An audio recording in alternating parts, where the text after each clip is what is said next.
এটি 37তম বিসিএস প্রিলি পরীক্ষায় আসা একটি গুরুত্বপূর্ণ গাণিতিক সমস্যা। তো এখানে আমরা দেখতে পাচ্ছি যে একটি গুণিত দ্বারা তৃতীয় পদ অর্থাৎ 3 নম্বর সংখ্যাটা 20 এবং ষষ্ঠ পদ 160 হলে প্রথম পদটি কত? যদি কোনো প্রকার পদ্ধতি ছাড়াই অতি দ্রুত যদি আমরা এই অঙ্কটার উত্তর বের করতে চাই, তাহলে আজকে আমাদের দেখানো এই কৌশলটাই এক্ষেত্রে যথেষ্ট কাজে দিতে পারে। তো আমরা সবার আগে কি করব, এখানে যেহেতু 6টা সংখ্যা পর্যন্ত বলা হয়েছে, আমরা কি করব, তো এইভাবে 6টা সংখ্যা তুলব, প্রথম, দ্বিতীয়, তৃতীয়, চতুর্থ, পঞ্চম, ষষ্ঠ।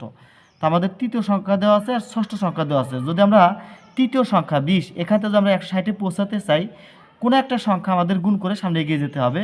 তো এই ক্ষেত্রে সব সময় আমাদের 2 থেকে শুরু করতে হবে। 2 দিয়ে আমরা কী করব, গুণ করব।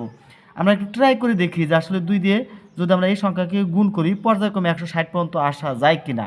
তো 20কে যদি আমরা 2 দিয়ে গুণ করি তাহলে আমরা পেয়ে যাবো 20 দুগুণে 40।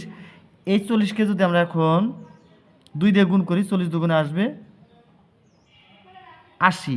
80কে যদি আমরা 2 দিয়ে গুণ করি তাহলে আমরা 80 দুগুণে 160। তার মানে এই সংখ্যাগুলোর সাথে অর্থাৎ তৃতীয় সংখ্যার সাথে 2 গুণ করে আমরা কিন্তু 160 পর্যন্ত পৌঁছাতে পারছি। দেখা যাচ্ছে যে এখানে যে সংখ্যাটা দেওয়া থাকবে এই সংখ্যা 2 দিয়ে মিলছে না, তাহলে আমরা 3 দিয়ে দেখবো, পর্যায়ক্রমে 4, 5 এভাবে আমরা কি দেখবো, একটা সংখ্যাতে মিলে যাবে।